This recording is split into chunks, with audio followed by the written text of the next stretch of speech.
கமிட்டியில் அங்கே பேசின மாதிரி அந்த நியூ மெம்பர் ஸ்ட்ரென்தனிங் நம்ம அங்கே பேசணும். ஸோ அதுக்கு வந்து என்னென்னா அந்த ஒரு சில அளவுகோல்லாம் போட்டு நிறையா, ஏன்னா டிஎன்விசியை வந்து ஓரளவுக்கு ஸ்ட்ரென்தன் பண்ணணும்னா மெம்பர்ஷிப்பு நம்ம வந்து ஆட் பண்ணி ஆகணும், கொஞ்சம் எக்ஸ்டெண்ட் பண்ணால் தான் நல்லாயிருக்கும். அந்த அளவில் பார்க்கும்போது பார்த்திங்கன்னா எங்கள் மாவட்டத்துலேருந்து அனுப்பின சில அப்ளிகேஷன்லாம் காணலை. இப்போ மறுபடியும் அதை நான் என்னென்னா நீங்கள் கொஞ்சம் அதை தேடி பாருங்கள்.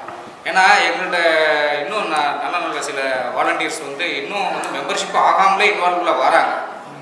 ஸோ அதை நம்ம வந்து டிஎன்விசியை ஸ்ட்ரென்தன் பண்ணுறதுக்கு இதை கொஞ்சம் ஸ்க்ரூட்டனைஸ் பண்ணணும்.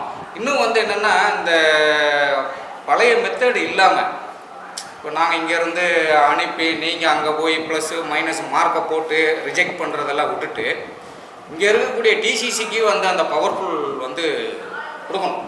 ஆக்சுவலாக இப்போ அப்படி தான் இருக்குது.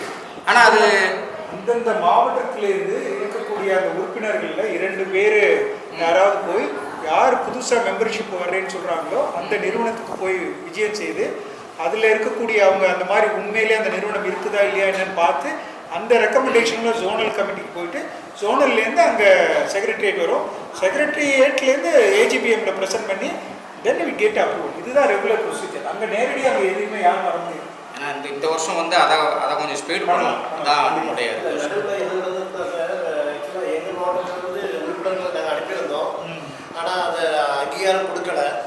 ஆனால் அதுக்கு மேலாக மற்ற மாவட்டங்களை நான் குறிப்பிட விரும்பவில்லை. ஆனால் மற்ற மாவட்டங்களில் உள்ள நிறுவனங்கள்லாம் மெம்பர்ஷிப் ஆக்கியிருக்காங்க.